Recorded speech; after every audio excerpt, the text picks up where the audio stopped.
जनाजा में उपस्थित हुए, उनके जनाजे को कंधा दिया और ये सारे आतंकवादियों के जनाजे के जुलूस के अंदर पाकिस्तानी सेना, इनके अफसर, आईएसआई के अफसर, वहां की पुलिस के अफसर अश्रुभीनी आंख के साथ जुड़े थे।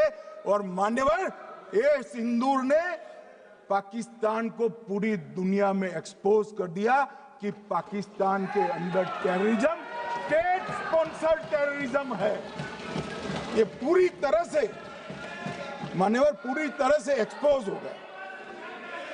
8 मई को पाकिस्तान ने हमारे रिहायशी इलाकों में हमला किया, हमारे सेना के अड्डों पर हमला किया, मगर एक भी मिसाइल से उनका कुछ नुकसान नहीं कर पाई। बहुत नजदीक से की हुई गोलाबारी के कारण हमारे गुरुद्वारा टूटा, एक मंदिर टूटा, कुछ हमारे नागरिक हताहत हुए। और दूसरे दिन 9 मई को मोदी जी ने सेना को हुक्म दिया, एक मीटिंग करी, राजनाथ जी, मोदी जी, एनएसए, सेना के सारे अध्यक्ष, और जवाब देने का तय किया और उनके 11 एयरबेस को क्षतिग्रस्त करने का काम किया। मान्यवर, 8 एयरबेस इतने सटीक तरीके से तोड़े गए, पाकिस्तान की पूरी एयर डिफेंस सिस्टम धरी की धरी रह गई, कुछ नहीं कर पाई। नूर खान चकलाला एयरबेस तोड़ दिया गया, मुरीद तोड़ दिया गया, सुगुर्दा तोड़ दिया गया, रफीकी तोड़ दिया गया, रहीम यार खान तोड़ दिया गया, जकोबाबाद तोड़ दिया गया, सुक्कुर और भोलारी भी तोड़ दिया गया। और सुक्कुर, लाहौर, अरिफवाला, चुनेन, जकोकाबाद और नया चोर, ये 6 रडार सिस्टम भी उनके पूरी तरह से ध्वस्त कर दिए। 2 surface to air guided weapon Lahore और ओकारा में इनका जखीरा भी समाप्त कर दिया गया। और मान्यवर, ये हर चीज में पॉलिटिक्स करते हैं, हर चीज में।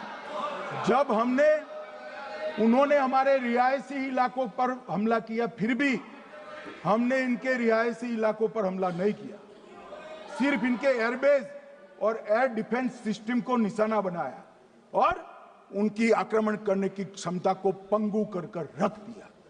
हमारी पूरी सेना, पूरी वायुसेना, पूरी नौसेना अक्षुण्ण थी और उनकी हमला करने की क्षमता को हमने छिन्न विछिन्न कर दिया। पाकिस्तान के पास शरण में आने के अलावा और कोई चारा ही नहीं था। इसलिए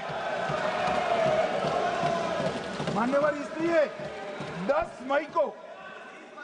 मई को डीजीएमओ ने, पाकिस्तान के डीजीएमओ ने भारत के डीजीएमओ को फोन किया और 5 बजे हमने इस संघर्ष को विराम किया।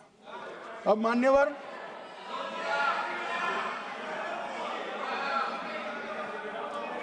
ये लोग कल सवाल उठा रहे थे कि इतनी अच्छी पोजीशन में थे, आपने युद्ध क्यों नहीं किया? युद्ध के कई परिणाम होते हैं मान्यवर, करना न करना वो सोचकर करना पड़ता है।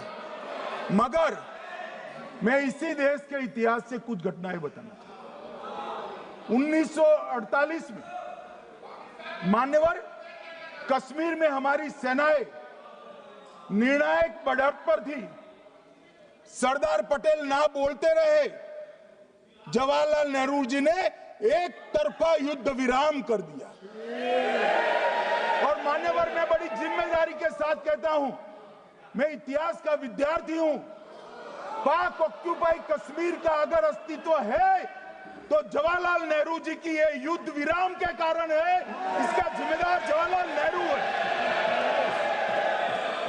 मान्यवर, 1960 में सरदार पटेल ने विरोध किया था, गाड़ी लेकर आकाशवाणी तक